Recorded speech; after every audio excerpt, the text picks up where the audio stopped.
mecanismos de control de configuración tienen que ser directamente proporcionales a la escalabilidad de la aplicación. Yo hablaba de Facebook porque yo no creo que Zuckerberg haya pensado inicialmente que Facebook iba a crecer como creció. Es decir, internamente, inicialmente él lo hizo como una red social interna a la universidad donde estudiaba y como dice el maestro Dolina, ¿no? Es decir, lo hizo para conocer mujeres, ¿no? Para conocer minas, dice Dolina. Y bueno, digamos, estalló en uso y obviamente que en algún momento puede haber perdido el control de la propia aplicación.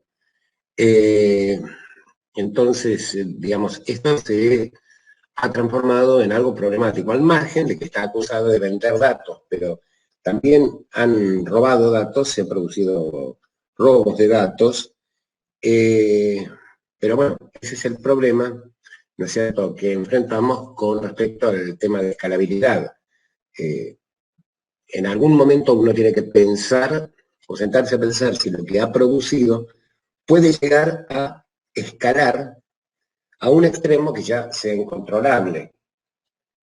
Esto es como cuando se constituye una empresa.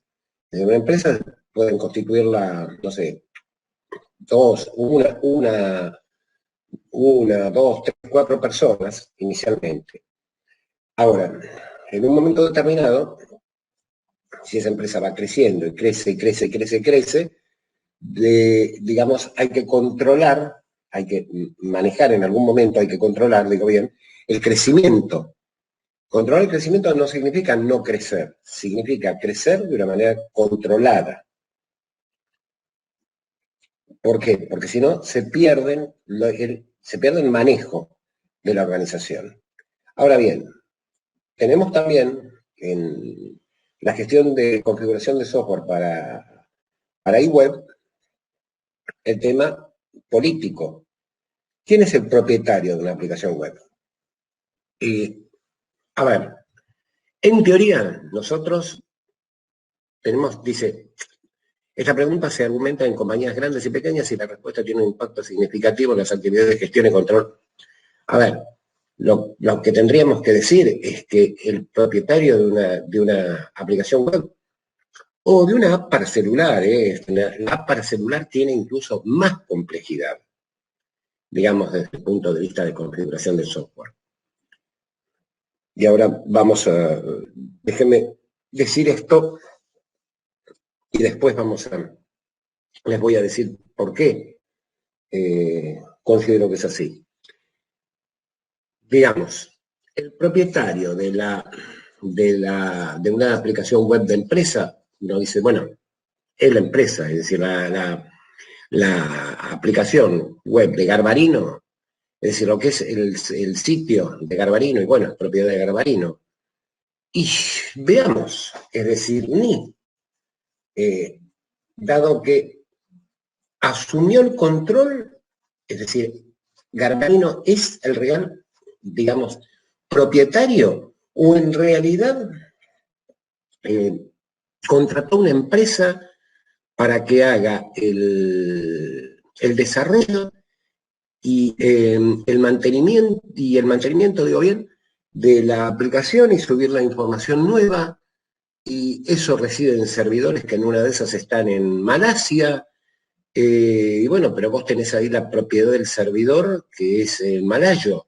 Está bien, es simplemente un repositorio, pero si Garbarino contrató un servicio, podríamos decir que es el dueño del sitio web, le digo de Garbarino, Pravega, lo que quieran, que es el dueño del sitio web. Podríamos decirlo que la única manera en que queda más o menos garantizado es si su personal de desarrollo es interno a la empresa. Pero si es externo, si lo que contrató es un servicio, y la propiedad un poco se diluye. Porque fíjense lo que es el segundo punto. Es decir, al estar fuera de la organización, se dificulta la programación. Dice, ¿quién asume la responsabilidad de la información en el sitio web? ¿Quién asegura que los procesos de control de calidad se han llevado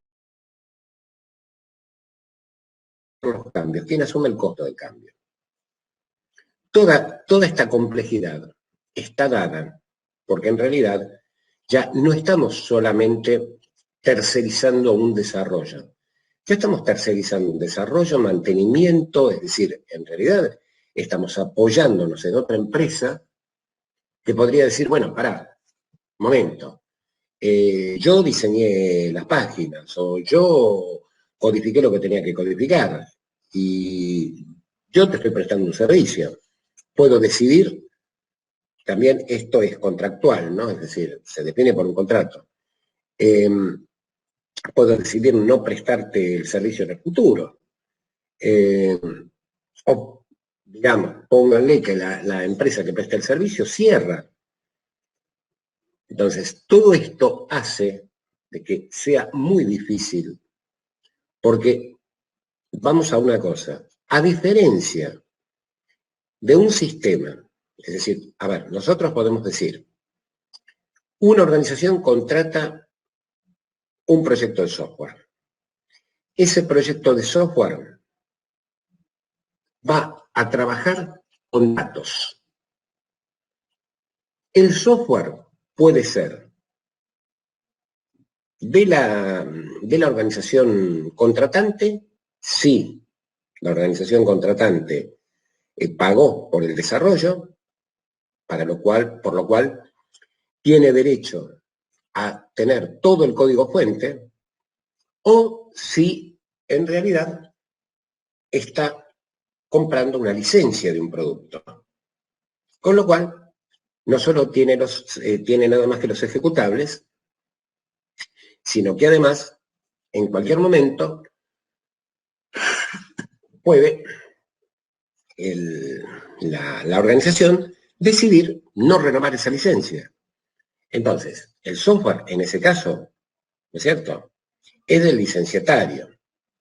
Por ejemplo, todos los bancos que trabajan, que realizan, ¿no es cierto?, el clearing de sus cheques por medio de un prestador externo, ¿sí?, ya sea que los lea el prestador externo o que licencie la aplicación que tienen,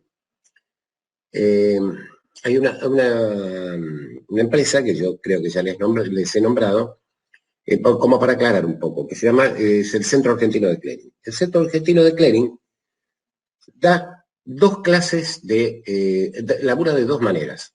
Una, o haciendo el clearing completo, con lo cual le llegan las sacas de los cheques de los bancos, ellos lo leen, tienen los operadores que ingresan la información y los ponen en cámara, o, en todo caso, otros bancos que lo que dicen, no, mira, los cheques los voy a procesar yo. Bueno, ok, entonces yo te licencio mi software, que se llama CAC Online.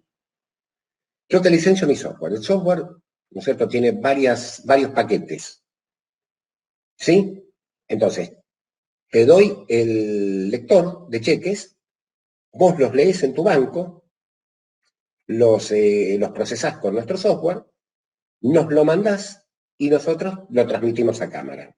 Y eso es una mezcla de producto y servicio. O, como en el caso del Banco Macro, que les compró todo el paquete, entonces directamente les compró todo el paquete, les compró la licencia de todo el paquete, y ellos directamente Macro manda directamente a cámara electrónica, sin pasar por ellos. Ahora, ¿quién es el propietario del software? Tanto de los que hacen un mix de producto-servicio, ¿no es cierto?, o aquellos que, como el Macro, tienen las licencias de todos los paquetes. El propietario es el Centro Argentino de Clearing. Ahora, si ustedes me preguntan, ¿quién es el propietario de los datos? Ah, no, ahí va por otro lado. Ahí son los bancos. Entonces, ¿quién sería el propietario de los datos que Garbarino, Právida o quien quieran expone en su página? o de los requerimientos, ¿no es cierto?, de las compras que recibe a través de la página web. Ah, no, eso es propiedad de Garbarino. Pero en realidad, toda la parte que sea exposición, toda la parte que sea aplicación web, y eso digamos, la propiedad está un poquito difusa. Entonces, el problema, como para llegar a conclusiones, como dice ahí, la gestión de configuración para iWeb todavía está en su infancia. Es muy difícil adaptar los procesos tradicionales, porque además, como dice ahí, un proceso convencional puede resultar demasiado pesado y torpe. Ustedes fíjense que nosotros, si hay algo por lo que se caracteriza la web, repito, porque lo dije hace un ratito, es la necesidad de implementar muy rápidamente. Se calculaba hace un tiempo que aproximadamente había 10.000 nuevos sitios por día. No sé si ahora será tanto, pero digamos, debemos estar en miles de sitios. Entonces, dice, la gran mayoría de las herramientas de gestión de configuración de software no tienen las características que permitan adaptarse fácilmente a la web. Entonces, tenemos que, como dice ahí, crear un proceso de gestión de configuración que sea lo suficientemente hábil como para aceptar la inmediatez y evolución continua de las aplicaciones web. ¿Sí? Lo que decíamos. La aplicación de los mejores conceptos y herramientas de gestión de configuración para aquellos que desarrollan y no están familiarizados con la tecnología. Y acá va a ser necesario, entonces, ¿no es cierto?, tener un proceso claro de gestión de configuración. Porque ese proceso claro, en virtud de ese proceso, nosotros podemos decidir, podemos instruir a quien desarrolla páginas web cómo tiene que versionarlas o cómo nos tiene que informar de las distintas versiones. Obviamente que tiene que haber soporte, como dice ahí, a los equipos de desarrollo de aplicaciones web distribuidos. Esto es fundamental, fíjense en este momento, donde se torna absolutamente necesario. Es decir, todos los equipos de desarrollo hoy, web o no web, están distribuidos. Por lo menos la gran mayoría, ¿sí? Dice, suministro de control en un entorno de cuasi publicación donde el contenido cambia de forma continua. Es decir, saben lo que es el entorno de cuasi publicación, ¿no?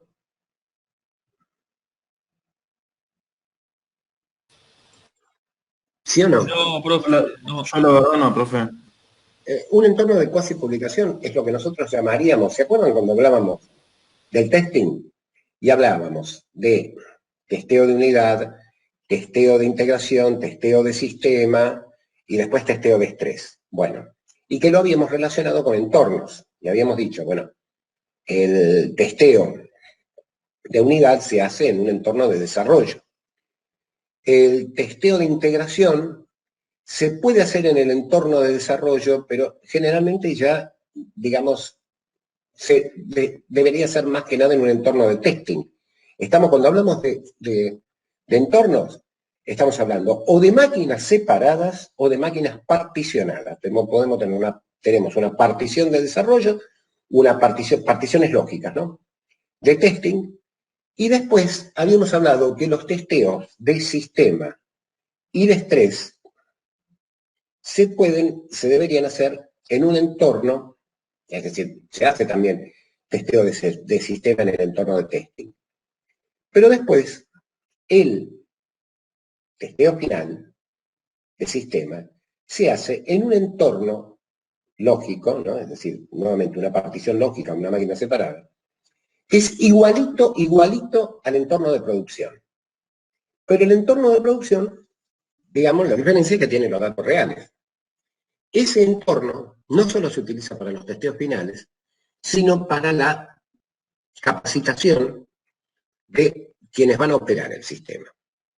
Bueno, si nosotros, y finalmente tenemos el entorno de producción ya cuando hacemos el deployment. Cuando hablamos de entorno de cuasi publicación, estamos hablando, digamos, podríamos estar hablando de una mezcla de un entorno de desarrollo con un entorno de preproducción. ¿Por qué? Porque todavía no se ha publicado. Es decir, es más cercano al entorno de desarrollo. Entonces, mientras yo no hice no publiqué la página, digamos, está en constante modificación, porque el usuario dice, entonces está en un estado de en un entorno de cuasi publicación. ¿Sí? Entonces, por eso dice, donde el contenido cambia de forma casi continua. ¿Por qué? Porque está en desarrollo. Entonces, otro de los puntos es la consecución de la granularidad necesaria para controlar una gran cantidad de objetos de configuración. Cuando nosotros acá hablamos de granularidad, estamos hablando de cuáles son los componentes de gestión de la configuración que vamos a tener que ver, por eso se hace granularidad. Es decir, que lo que tenemos que tener en claro es cuáles son los elementos y tener una, digamos, una forma de, ¿cómo puedo decir? Una herramienta de control tan granular como los objetos de configuración que vamos a controlar. Cuando hablamos de granularidad necesaria, es granularidad necesaria de la herramienta o del proceso de gestión de configuración del software para web. Es decir, yo no puedo tener una herramienta que, digamos, donde se pueda mantener el control de 4 o 5 o 6, porque es lo que me soporta la herramienta, elementos de configuración, tengo 20 elementos de configuración para controlar. Por eso hablamos de la granularidad de la herramienta, o la granularidad del proceso. La incorporación, dice, de las funcionalidades de gestión de la configuración de las herramientas y web existentes, que es bastante difícil, y gestión de cambios a objetos que contienen enlaces a otros objetos. ¿Sí? Ahora, ¿qué es lo que sucede? Nosotros vamos a las apps de celular. Nos encontramos con un panorama mucho más complejo. ¿Por qué digo mucho más complejo? Porque acá el problema es que ustedes pueden hacer evolucionar una herramienta, pero depende del usuario final si quiere instalar o no la evolución. Es decir, ¿cuántas veces ustedes dicen, no, a ver, no implemento nada automáticamente? Por ejemplo, es decir, bueno, eso ya lo han visto en el celular y lo ven de repente en las máquinas. Cuando ustedes dicen, hay una versión disponible, ¿desea instalarla ahora? No. Hay una versión disponible, ¿desea? No. Es decir, todo lo que sea web y especialmente todo lo que sea, especialmente porque en lo que es web, por lo menos cuando estamos hablando de computadoras, estamos hablando de PC, de tablet, de notebook, tenemos, digamos, posibilidades de antivirus, de firewall y todo lo demás que no tenemos en el teléfono. Quiere decir que yo, por ejemplo, digo, ¿no? Yo nunca entro al web banking por celular, jamás. Ni siquiera con la herramienta que proveen los bancos. No, no le tengo confianza. ¿Por qué? Porque todos sabemos que se desarrolla a tal velocidad, a mayor complejidad de software, mayor es la cantidad de puntos posibles de falla, o mayor es la cantidad de puntos débiles del software. ¿Sí?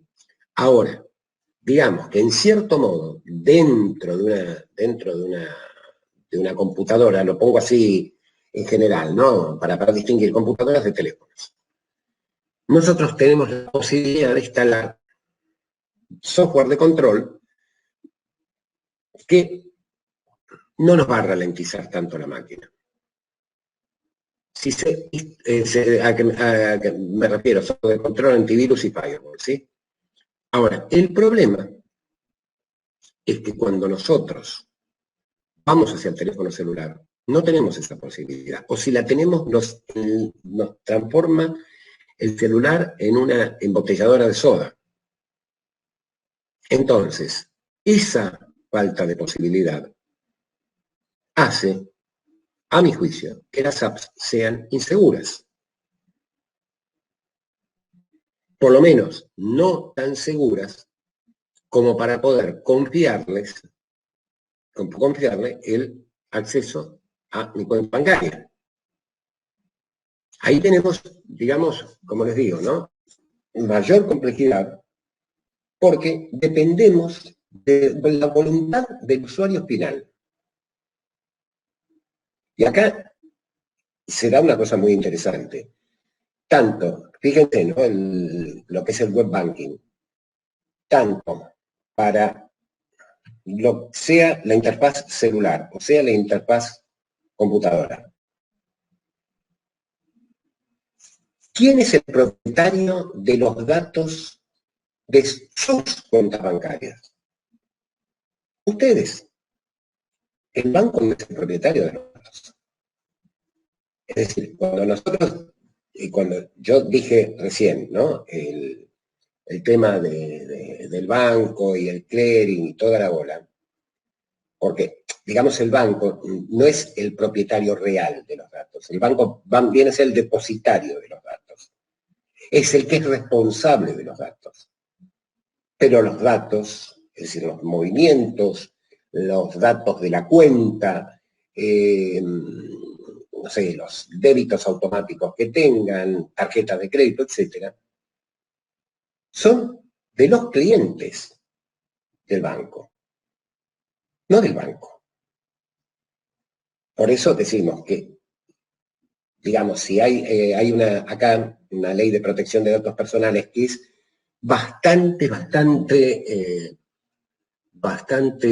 incompleta, porque más que nada, como dicen algunos abogados, tiende a proteger más de cámaras ocultas que de proteger realmente los datos personales.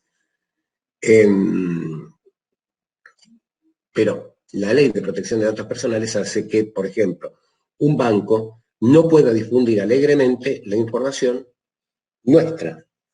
Es decir, apellido, nombre, DNI, número de teléfono, toda la información que ellos tengan. ¿Por qué? Porque lo que está diciendo es, mire, los datos es de quién los ha brindado. ¿Y quién los brinda? El usuario, el cliente del banco.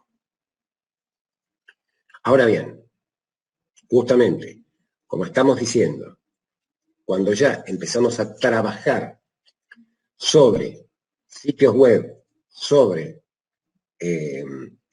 teléfonos inteligentes, las actividades de gestión de configuración de software se complican muchísimo, más a mi juicio, para teléfonos inteligentes que para sitios web, por el tema de la propiedad de los datos. Ahora, volviendo a lo de antes, ustedes pueden decir, sí, pero yo en los datos que yo pongo en Facebook son míos. Sí, hasta cierto punto.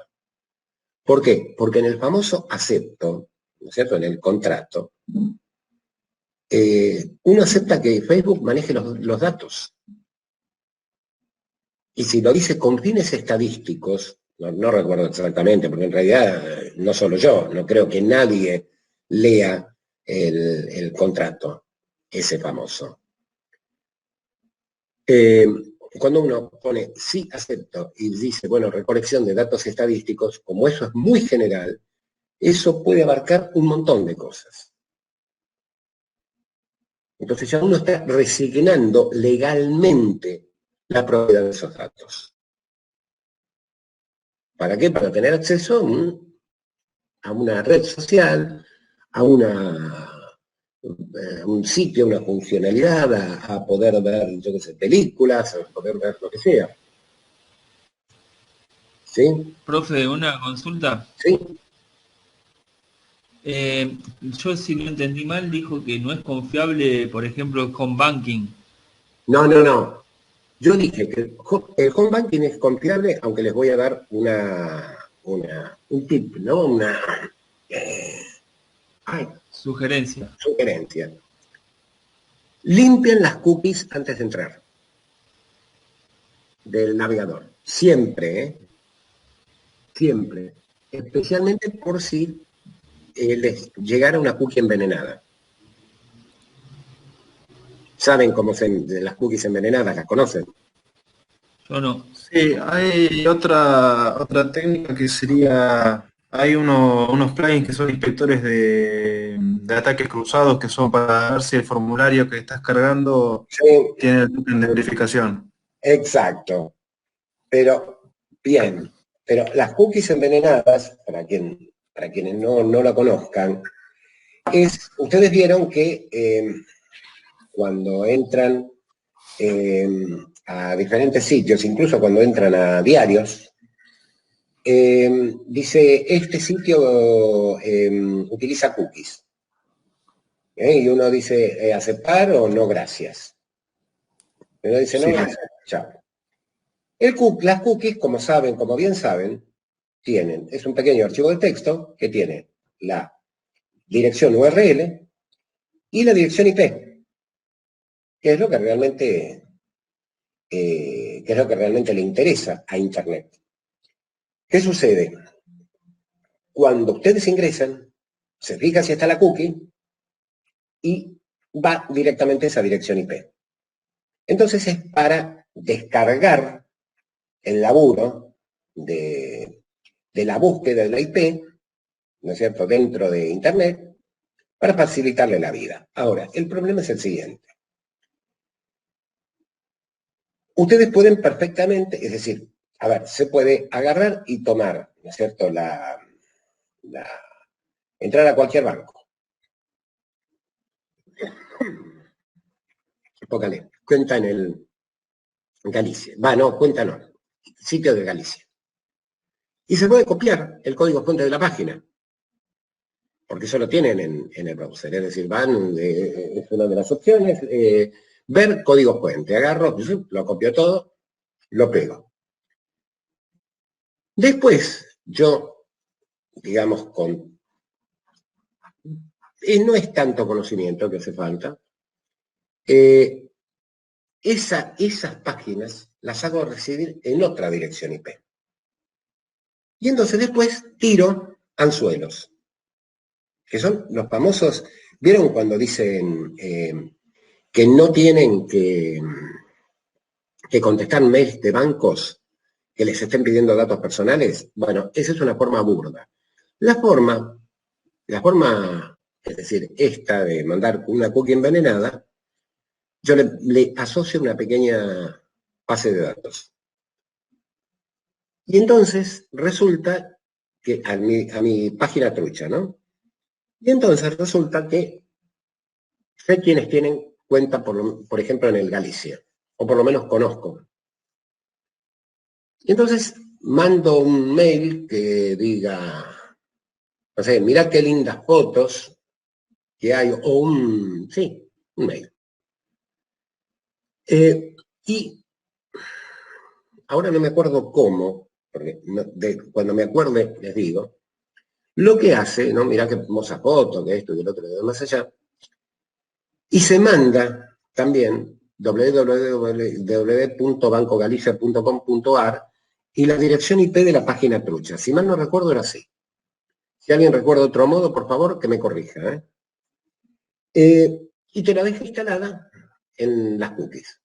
Cuando vos vas a entrar a la página de Banco Galicia, estamos tomando ese caso, se fija en la cookie y en vez de direccionarte a la IP de Galicia, te direcciona a la IP de la página trucha, que en realidad es exactamente igual que la que aparece, es decir, con la que estás familiarizado. Entonces vos ponés nombre de usuario y contraseña y de repente la página no hace nada, o se queda colgada, o sale violentamente y te vas a Google y dices, pero la pucha, ¿qué cuerno pasó? Bueno, vuelvo a entrar. Claro, sí, el programa que se hizo para instalar esa cookie está hecho inteligentemente, después de utilizarlo, es decir, cuando grabó ya en una base de datos del trucho, ¿cómo se llama? Usuario, password, lo que tendría que hacer es autoborrarse. Es decir, morderse la cola y borrarse. Eso no en, ojo, no en, ¿cómo se llaman? No en web ni nada por el estilo, pero eso hace muchísimo tiempo, yo lo hice cuando hice una aplicación en CCP, pero era para mainframe, que era una estupidez mía, porque además podría haber sido objeto de un juicio la consultora para la cual laburaba. Pero CCP era un lenguaje de cuarta generación, muy bueno, Process and Product, de IBM. Y una consultora que laburaba, no me acuerdo si fue, creo que fue con el BBVA, el Sistema de Fondos Comunes de Inversión Columbia, pero que había problemas con los pagos. Entonces yo ideé un modo donde, a ver, me acuerdo que era si yo activaba, era una cosa así, si yo ponía una especie de comando no me acuerdo dónde, la aplicación se borraba a sí misma, es decir, se empezaba a borrar de todas las bibliotecas. Obviamente quedaban los datos, pero la aplicación, sí, el banco no pagaba y se quería hacer el estúpido, ya se quedaba sin la aplicación, porque todavía no había terminado de pagar. Una cosa que fue, obviamente jamás utilicé eso, jamás, digo, lo puse en marcha. Y creo que jamás se lo advertí tampoco a la consultora. Pero bueno, no importa. Lo que digo es que es perfectamente factible que se borre a sí misma. Entonces la persona después entra normalmente al sitio de Galicia, hace todos los movimientos que quiere y después yo entro a las 3 de la mañana y le vacío la cuenta. Y esto a mí cuando yo daba un posgrado en seguridad informática bancaria, una vez la gente del Patagonia, del que ya habían venido toda la parte de auditoría del sistema de Patagonia a hacer el posgrado, o buena parte. Dijo, mire, tenemos un problema. El banco francés, era justamente, nos está diciendo, nos está reclamando porque a clientes le sacaron plata de la cuenta, de las cuentas, y fueron a parar todas a un Patagonia, a una cuenta de Patagonia.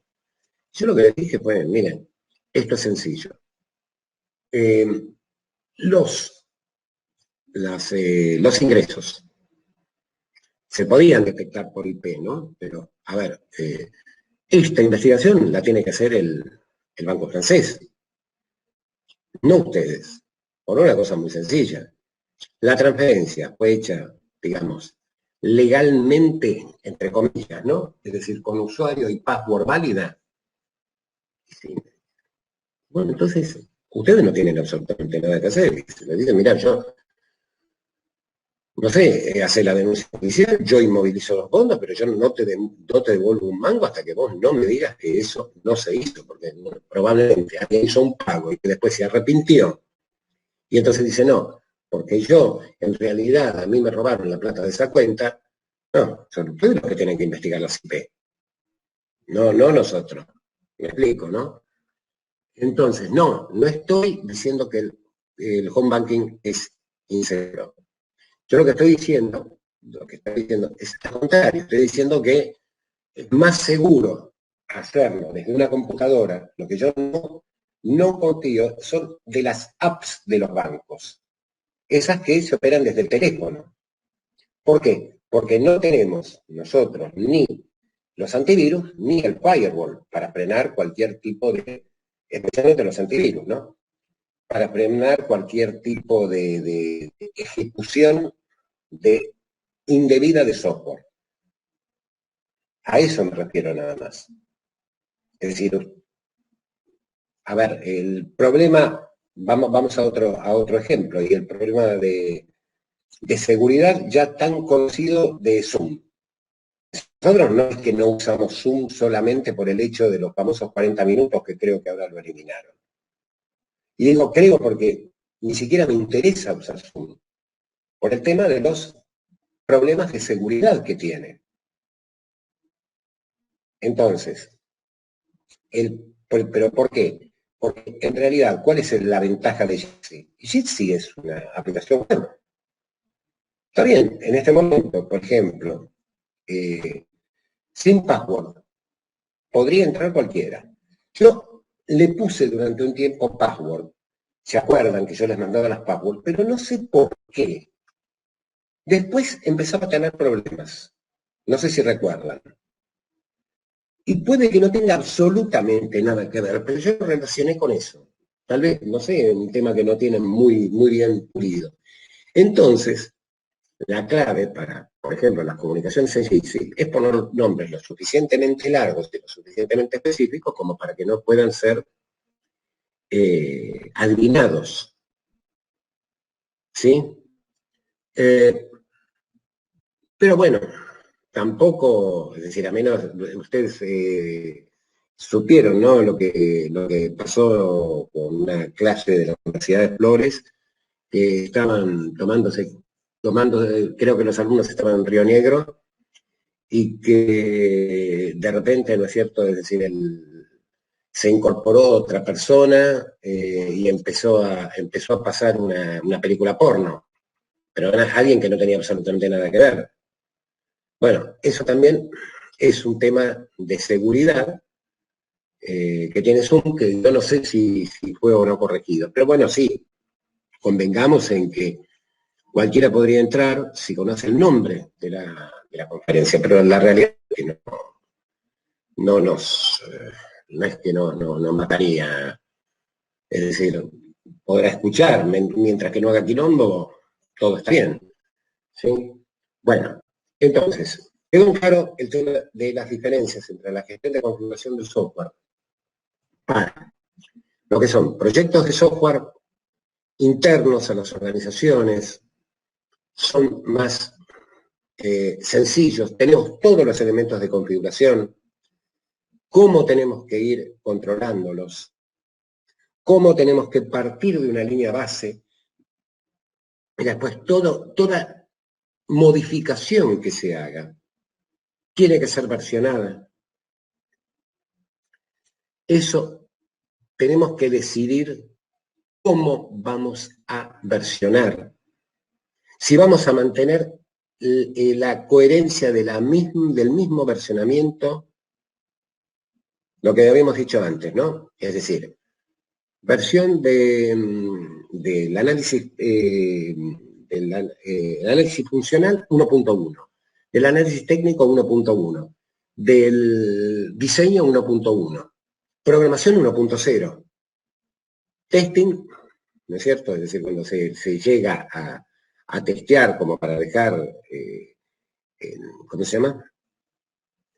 No, perdón. Sí, dije bien, porque es ya testing terminado. Mientras no se termine, mientras esté todo en fase de desarrollo, empieza en cero. Digamos, la clase que viene, vamos a ver diferentes estrategias, bueno, ya son las 5 menos 5, del 5 menos 4 minutos, diferentes estrategias de versionamiento, diferentes formas de versionamiento para que ustedes elijan la que más les convenga. Vamos a iniciar con eso y después vamos a seguir con el modelo CMM que veníamos desarrollando. Lo que pasa es que me pareció que para que no quedara el tema de la gestión de configuración de software en el aire, me pareció apropiado ponerlo hoy y que hoy fuera el motivo de nuestra reunión. A ver, preguntas, algo que no hayan entendido. No, por mi parte todo bien, profe. Yo lo que quería consultar de diapositivas para ubicarme. No sé si a alguien más le pasa lo mismo, pero bueno, a mí me sirve también para organizarme. No, sí. ¿Cuántas son y por cuál vamos? Así para más o menos tener una idea. No, presentaciones que faltan, Sí, y unas cuantas, 5 como mínimo. claro. No, esto se los mando este fin de semana. Los que vimos hasta ahora, se los mando este fin de semana. Y ya les dije que hice unos retoques, porque incluso los fui haciendo inmediatamente antes de dar la clase, porque son cosas que de repente eran medio confusas y todo lo demás, y tengo que generar los nuevos PDF, por eso, nada más. Bueno, Quédense tranquilos porque además falta todavía para los trabajos prácticos, porque, una cosa que no sé si ustedes vieron, porque nos llegó la notificación que el cuatrimestre sigue sin, que la carga de notas en el SIU, y ustedes saben que la fecha límite de carga de notas en el SIU, podríamos decir que es el fin del cuatrimestre, de algún modo, ¿sí? Porque, a ver, el cuatrimestre en teoría termina el 13 de julio, pero la carga de notas en el SIU se puede hacer hasta el 25 de julio.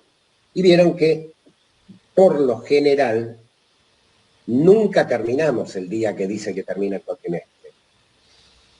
Aunque, en realidad, yo creo que este cuatrimestre en particular sí vamos a terminar en fecha. No sé por qué, pero me está pasando lo mismo en gestión de datos. Y les quiero preguntar con las otras materias. ¿Les da la sensación que están yendo más rápido?